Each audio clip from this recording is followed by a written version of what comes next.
free RC and you want to get RC planes for cheap? Me too. I knew I liked you. So today we're going to cover how I recently scooped up some of my dream planes for under half of what they cost online, and it has nothing to do with sponsorships or making videos or any of that jazz. But we'll talk about these planes in a bit, so make sure to stay all the way until the end. And if you like what you see, subscribe, and that would be pretty dope. So let's chop the head off the chicken. RC swap meets are home to coffee, donuts, yapping, and phenomenal deals. If you haven't been to one, you need to go, but even if you have, I have some tips that can help you score some amazing deals. RC swap meets are everywhere and always popping up. So check your favorite social media places that aren't banned and groups, and if you don't do any of that stuff, talk to the guys at your local field. I promise they'll tell you about the next one that's coming up. Okay, so you have your eyes set on the next RC swap meet.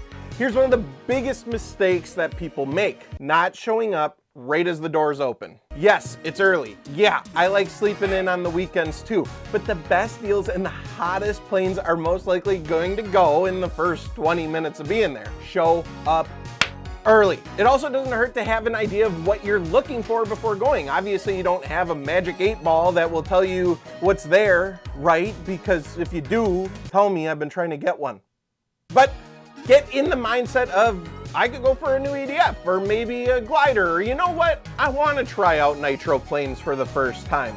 It'll help you focus when the chaos starts of being overwhelmed by how much RC goodness is around. Now, I knew I wanted any EDF scale jet I didn't have, so my eyes were wandering when immediately I saw an F-35. It was in amazing shape and under a table across the room.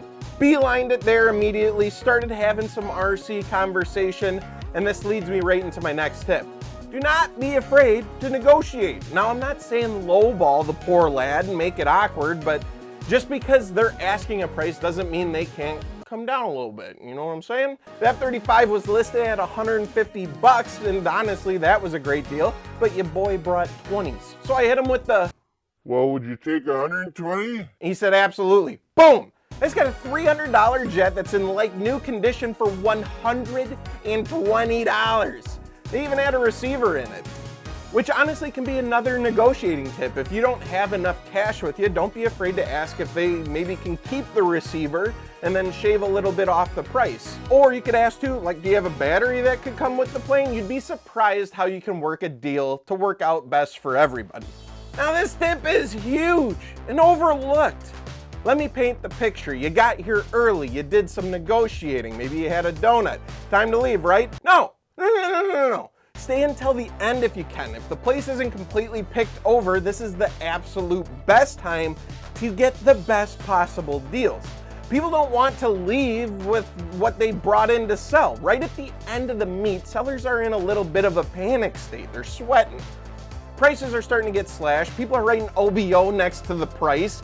This is when you can swoop in and get planes for ridiculously cheap. I realized this B2 was hidden. This thing was brand new, in the box, shoved into a corner. I walked past it 10 times, didn't even see it until my buddy pointed it out, which I assume is what most other people that was there did. A little blue piece of painter's tape on this giant brown box said B2. I was able to score this free wing B2 bomber, twin 70mm, brand new for 300 bucks. Insane. This is a $600 plus plane. These prices are absolutely nutty. I had such good conversations with the people there too, and got to make new friends by just going to the meet. My one last tip for this, which is kind of a bonus tip if you will, is to make sure you have enough room in the car, all right? My buddy and I carpooled down, shout out Hangar 14, and we both bought planes and quickly realized we were about to use every square inch of his BMW, and we did.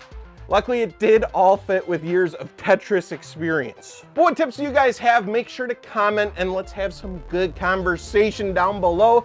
Maidens are coming soon, all right? Both the B2, the F-35. So make sure to subscribe so you don't miss me pissing my pants when I try to fly a B2 bomber for the first time. All right, I appreciate you guys. We'll talk to you on the next one. Everybody my age pees their pants. It's the coolest.